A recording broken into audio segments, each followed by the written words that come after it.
中共伫初三的时阵，成功发射载嫦娥6号探测器去月球，向月球的后壁面出发。这是咱人类头一届展开月球后壁面取样的工课，而且按算会做地质探勘等等的任务。中国的嫦娥6号探测器，初三尾暗5点27分由中正5号遥8运载火箭，伫海南岛南部的文昌航天发射场成功发射，现场有真侪人来看。嫦娥6号这一摆要进行全球第一摆月球背面采样任务，同时也将月球样品炸登地球。这次嫦娥6号任务采集的这个样品呢，我们预期地质年龄约在40亿年左右。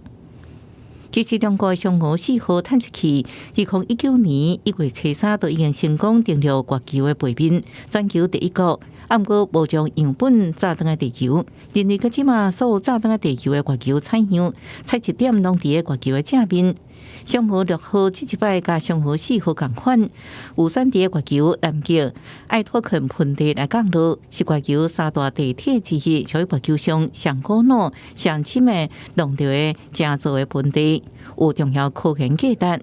美国 NASA 所长进前捌伫美国国会听证会顶悬指出，中国真济太空项目拢是照民用目的，不过实际上是军事计划。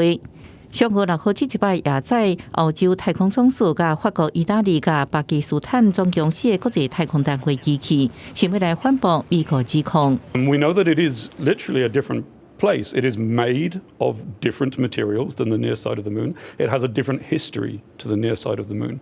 And understanding those details will tell us a lot about the formation of the moon and also the formation of Earth. They will tell us a lot about the history of our solar system. It's really of fundamental scientific importance to get these samples back. 那一切顺利，嫦娥6号按算会伫53天了后登来地球。公视新闻警员庆平业。